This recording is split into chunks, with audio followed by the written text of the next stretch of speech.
Olá, pessoal, bom dia. Nós vamos fazer a correção aqui das atividades do livro volume 2, livro didático de língua portuguesa. Então, como o SPE com você já explicou sobre o conteúdo, pontuação, uso de parênteses e vírgulas, nós vamos direto à correção. Então, nós temos aqui dois trechos que vocês já leram, inclusive com o SPE com você, e nós temos que identificar os termos em destaque e a que esses termos se referem. Então, olha só, uma herança dos índios. Qual é a referência? Usar nos pratos típicos o peixe e o pirarucu. Essa é a herança deixada pelos índios. Influência da região Nordeste. Qual foi a influência, né? Utilizar o bobó de camarão, vatapá e carne de sol com macaxeira nos pratos típicos. E o que são mexilhões cozidos? Prato sururu de capote, né? Ele explicou o que é o prato sururu de capote, que são mexilhões cozidos. Então, qual é a função desses termos? É acrescentar uma informação ou explicação referente à palavra ou expressão anterior. Então, toda vez que eu tenho um aposto, que eu tenho uma explicação, um acréscimo de informação, ele vai estar entre parênteses ou entre vírgulas, tá?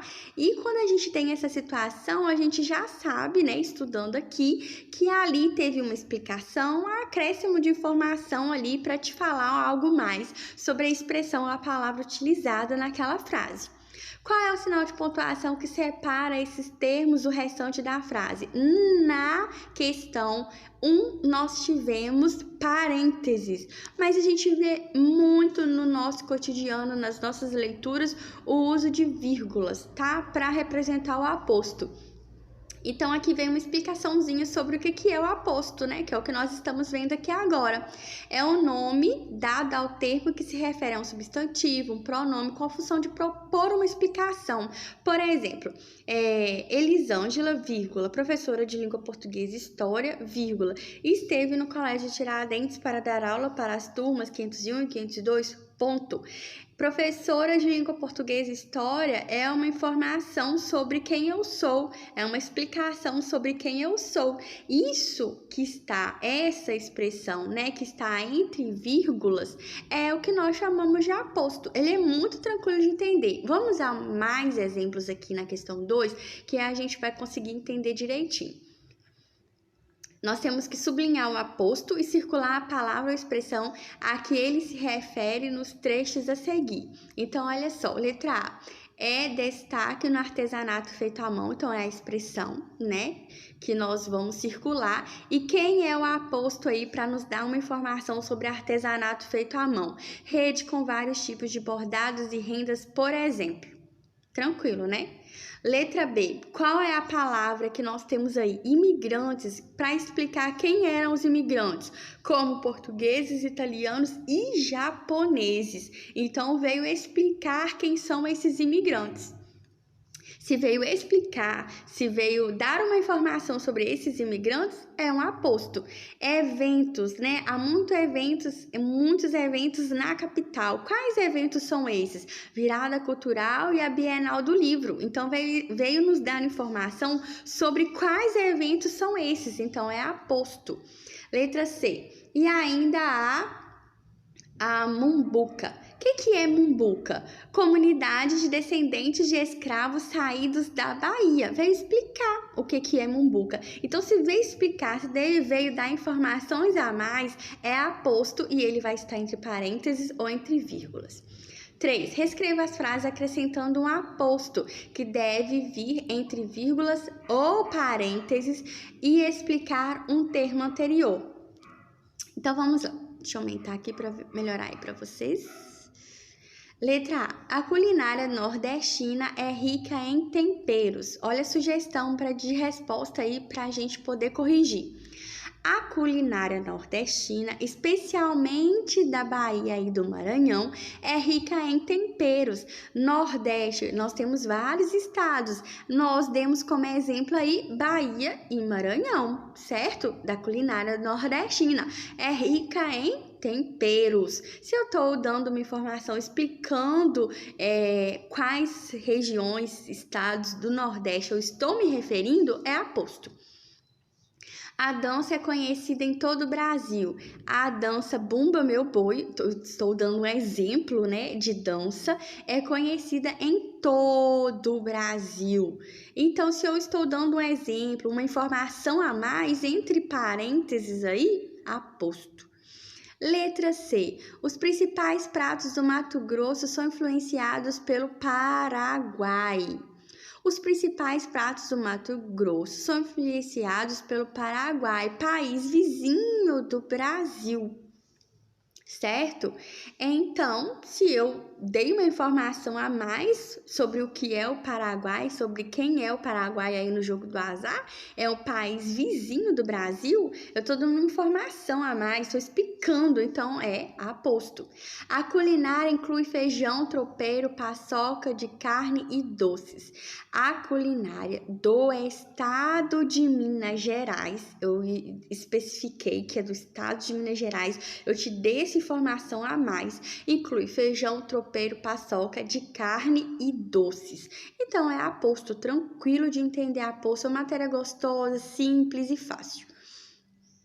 Paraíba tem cultura reconhecida pelo artesanato e pelas danças. A Paraíba tem cultura reconhecida pelo artesanato. Quais são esses? Aí nós temos cerâmicas e renda. E pelas danças como reizado e a ciranda. Então, eu tenho 2 apostos. Eu tive que fazer um para explicar o artesanato, quais exemplos, renda e cerâmica, e pelas danças como reizado e a ciranda. Então, eu dei exemplos de artesanato e de danças, entre parênteses, aposto. Em Pernambuco, o frevo é um dos símbolos da região. Então, em Pernambuco, o frevo, dança típica, muito conhecida, é um dos símbolos da região. O que é o frevo? O frevo é uma dança típica muito conhecida, né? O frevo é patrimônio imaterial, é um dos símbolos da região. Poderia colocar também que ele é cultura imaterial aqui para explicar o que é o frevo. Se eu estou explicando, te dando uma informação a mais, eu tenho um aposto. E aqui nós temos o verbete, né? Vatapá. Vamos ver aqui o que ele é. Vatapá é um prato típico da cozinha afro-brasileira. Tradicionalmente, ele é feito com peixe ou camarão, fubá, azeite de dendê e pimenta malagueta. Pode levar ainda castanha de caju, gengibre, amendoim, coco ralado e cebola, um monte de coisa. Segundo pesquisa feita pelo folclorista Luiz da Câmara Cascudo, o vatapá chegou ao Brasil por intermédio dos escravos iorubas, com o nome de Ebatapá.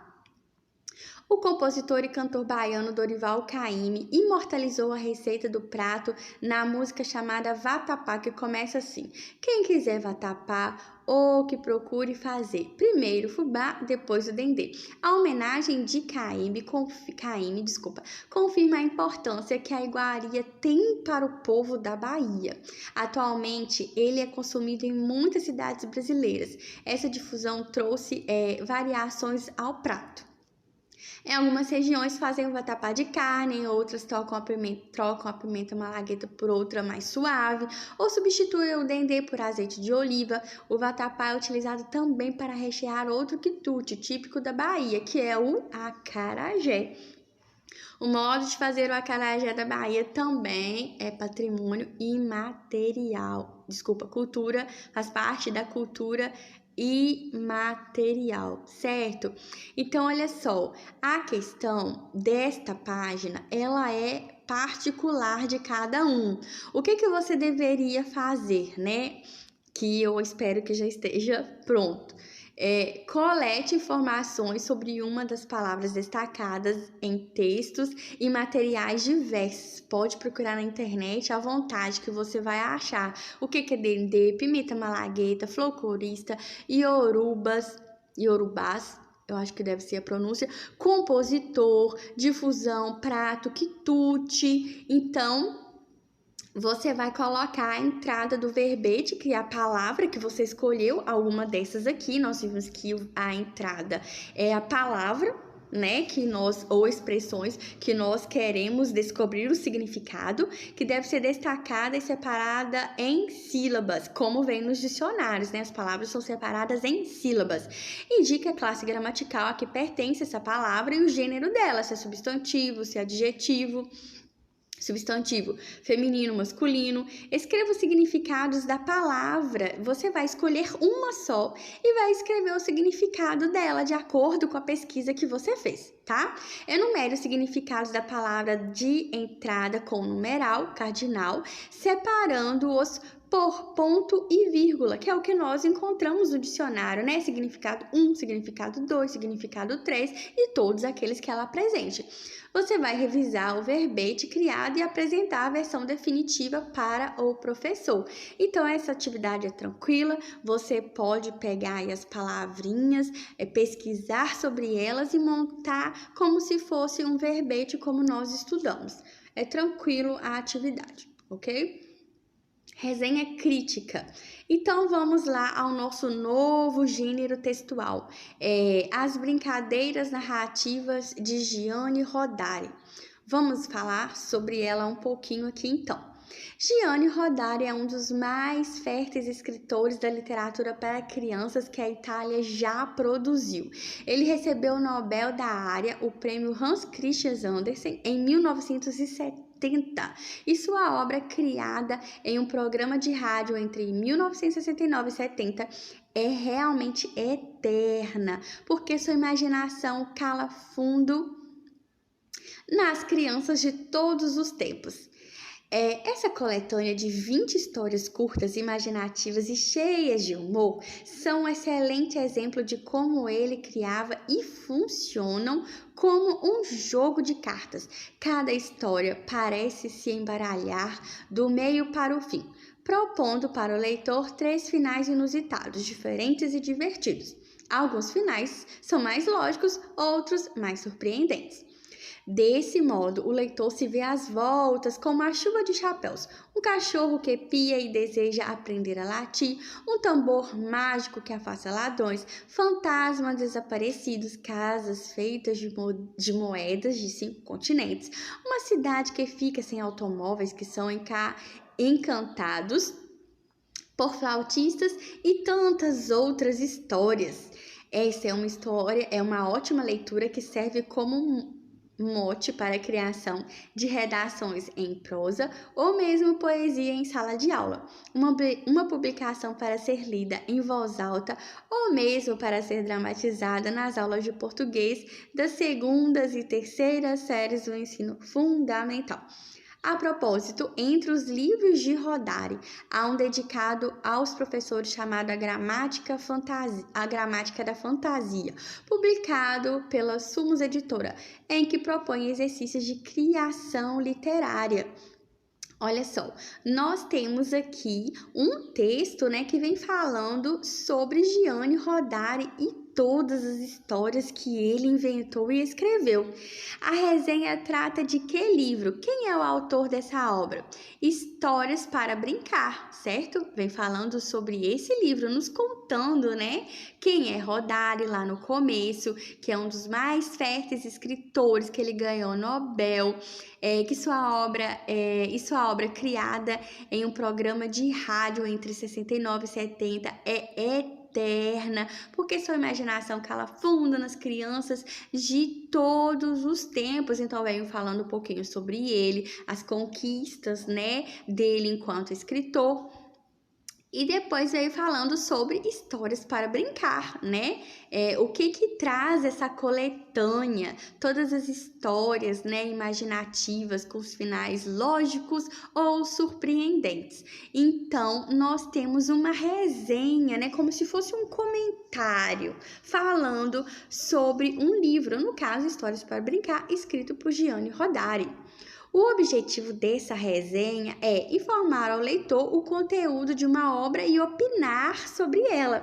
E tão interessante da resenha é que você pode opinar sobre ela. E nós vemos aqui a opinião clara do autor. Essa é uma ótima leitura, que serve como mote para a criação de redações em prosa ou mesmo poesia em sala de aula. Uma publicação para ser lida em voz alta ou mesmo para ser dramatizada nas aulas de português. Aí vem falando, né, da segunda e terceira séries. E também falou no finalzinho do livro de Rodari dedicado aos professores. Então, ele vai pronunciar aí no finalzinho a sua opinião sobre a obra. Olha só, relacione as informações ao parágrafo em que aparecem, como nós já começamos a fazer aqui verbalmente, né? O primeiro parágrafo identifica o autor da obra e comenta a importância dele para a literatura, como nós acabamos de ver. O segundo parágrafo descreve de modo geral os tipos de história presentes no livro de Rodari. O terceiro parágrafo exemplifica fatos surpreendentes nas histórias do livro de Rodari. E no quarto parágrafo, como nós acabamos de ver, emite opinião sobre a obra de Rodari e dá dicas de como trabalhar com ela em sala de aula. O que é uma resenha crítica, então? É um texto com a finalidade de apresentar uma determinada obra. Vai te apresentar a obra só de livro? Não! De filme, exposição artística. Então, ele vai te dar informações sobre a obra e emitir a sua opinião, geralmente no final. Ok? Questão 4. Peraí, deixa eu só diminuir aqui. Assinale as alternativas que contêm a opinião da autora da resenha sobre o livro. Olha só, essa é uma ótima leitura, como nós já acabamos de falar, que serve como mote para a criação de redações em prosa ou mesmo poesia em sala de aula. São um excelente exemplo de como ele criava e funcionam como um jogo de cartas. Então fica claro o que ela pensa, né? É uma ótima leitura, excelente exemplo, né? De como ele cria e funcionam como um jogo de cartas. Essa resenha crítica o motivou a ler o livro? Possivelmente, né? Aí a opinião de vocês sobre a resenha, mas possivelmente os alunos queiram saber como são as histórias, pois a resenha indica que são inéditas e surpreendentes, só tem opiniões positivas, né, sobre essa resenha, sobre essa obra. Então, provavelmente, quando a gente vê alguém elogiando, a gente quer conhecer e saber como é que é. Igual quando vamos apresentar os livros lá na biblioteca, né, que o nosso colega conta da emoção da vida para aquela história, para aquele livro, a gente fica super curioso, querendo ler também o livro para saber por que ele achou aquilo tão bom. Próxima atividade, nós vamos falar sobre adjetivos que vocês veem desde o terceiro aninho. Então, nós vamos relembrar aqui o que é adjetivo. Adjetivo é quando nós damos características a seres, a coisas, às pessoas, a lugares. Então, quando a gente caracteriza, né, aquela questão, aquela situação, aquele lugar, aquela pessoa, a gente está trabalhando com adjetivos. Então, vamos lá. Releia a frase. Alguns finais são mais lógicos, outros mais surpreendentes. Então, como são esses finais, né? De que finais se está falando na frase? Dos finais das histórias de Gianni Rodari, certo? São atribuídas duas qualidades a esses finais, lógicos e surpreendentes, né? Alguns finais são lógicos, outros mais surpreendentes. Como são? Como eles são? Qual a característica deles? Adjetivo. Tranquilo. Essas palavras que você registrou, claro que são adjetivos. E as qualidades atribuídas, elas podem ser positivas ou negativas. Nós vimos que essa resenha crítica deu opiniões positivas. Então, as qualidades que ela vai atribuir à obra são positivas. Vamos lá. Releia um trecho da resenha crítica e observe os adjetivos em destaque. Essa coletânea de 20 histórias curtas, imaginativas e cheias de humor são um excelente exemplo de como ele criava e funcionam como um jogo de cartas. Cada história parece se embaralhar do meio para o fim, propondo para o leitor 3 finais inusitados, diferentes e divertidos. Qual é a função dos adjetivos neste trecho? Expor uma opinião favorável, positiva às histórias apresentadas, às histórias presentes no livro do Gianni Rodari. Reescreva esse trecho sem os adjetivos fazendo as alterações. Como que poderia ficar? Peraí. Aqui. Essa coletânea de 20 histórias são exemplos de como ele criava e funcionam como um jogo de cartas. Cada história parece se embaralhar do meio para o fim, propondo para o leitor 3 finais. Não caracteriza os finais, não caracteriza as histórias, não classifica ela como excelente. Então, a gente cortou todos os adjetivos aí presentes. Questão C. Você percebe alguma mudança de sentido entre o trecho original e reescrito? Claro que sim, né? A ausência de adjetivos deixa o texto menos convincente quanto à qualidade da obra do Rodari. O texto, portanto, perde força no que se refere ao poder de convencimento. Retirou totalmente a opinião dela positiva sobre a obra e aí a gente não tem tanto interesse assim em ler aquela obra ali, não. 3. Releia uma frase da resenha crítica. Cada história parece se embaralhar do meio para o fim, propondo para o leitor 3 finais inusitados, diferentes e divertidos. Qual é o significado de inusitado? É alguma coisa estranha, incomum, inusitada, é incomum, né? Ser inusitado, eu nunca vi, incomum, estranho, né? Mais ou menos nesse sentido. Reescreva a frase substituindo o adjetivo inusitado pelo sinônimo. Como ficaria? Cada história parece se embaralhar do meio para o fim, propondo para o leitor 3 finais incomuns ou estranhos, diferentes e divertidos. Então, releia mais um trecho do texto. Vamos lá. Gianni Rodari é um dos mais férteis escritores da literatura para crianças que a Itália já produziu. Ele é italiano, né? Assinale os significados da palavra férteis. Produzem em abundância, têm uma capacidade produtiva, apresentam uma qualidade excessiva de ideias, têm capacidade de desenvolver ou criar algo novo. Isso que nós acabamos de verificar aqui é uma polissemia. O que é polissemia? O que a gente vem falando desde sempre em língua portuguesa, a diversidade de significados de uma mesma palavra. Uma mesma palavra pode ter vários significados, dependendo do contexto, da frase, do texto em que você está escrevendo e aplicando ela, né? Que outros significados a palavra fértil pode assumir? Vamos ver, olha só. Significado. O que é fértil? Terra fecunda, capaz de produzir muito. A gente falou sobre isso o tempo todo, né? As terras lá do Egito, da região mesopotâmica. E vamos ver uma frase. A terra ao lado do rio é muito fértil. E aí trouxe de novo para nós a importância do rio para a fertilidade das terras novamente. Porque fértil pode assumir esse significado. E para fechar, fechamos aqui, página 45. O uso do se com S e com C, certo? Vamos começar aqui pelo comunicadinho lá em cima. As letras C e S diante de E e I representam o mesmo som. Por isso é preciso atenção na hora de escrever palavras com essas letras. E como que a gente vai descobrir? Fazendo muito exercício, lendo muito, escrevendo muito, porque língua portuguesa é desse jeito. É lendo, é escrevendo e aprendendo, porque toda a regra tem milhares de exceções. Então, língua portuguesa dá trabalho nesse sentido. Vamos lá. Complete as palavras com S ou C. Então, nós temos aí, você vai identificando aí com o seu livrinho, cinema, serpente, siri, silêncio, cesta, sinal, cintura, semana, cebola, que é gostoso para fazer, temperar, sertão, céu, sítio, símbolo, sentido, cigarra, cinza, círculo, cérebro, cerâmica e seta. São as palavrinhas aí que podem ser escritas com C ou com S, e aí você vai identificar. Consulte o dicionário para verificar a grafia das palavras da atividade anterior e reescreva aquelas que você não acertou. Aí depende de você. Um lugar bom para a gente descobrir a grafia correta das palavras, óbvio que é dicionário, certo?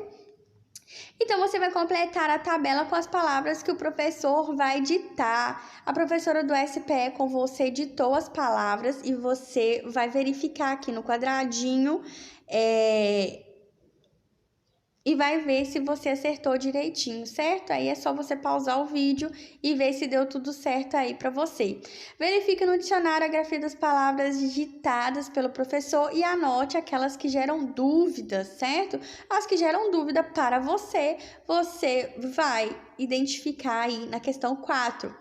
A resenha da página 46, eu até deixei um recadinho, né, para não fazê-la, porque eu vou dar mais orientações sobre ela. Nós vamos produzir a página 46 com o livro literário que nós estamos lendo agora, nessa segunda etapa, mas aí eu vou ter um momento só para isso, para a gente orientar esse trabalho direitinho, porque ele vai valer ponto também. Saudades de todos vocês, espero que estejam todos bem, se cuidando em casa direitinho. Se for possível voltar esse ano, será muito bom. Do contrário, nós vamos nos cuidando e cuidando dos outros também, porque quando a gente segue direitinho a quarentena, a gente cuida da gente e cuida do próximo, o que é muito bom, né?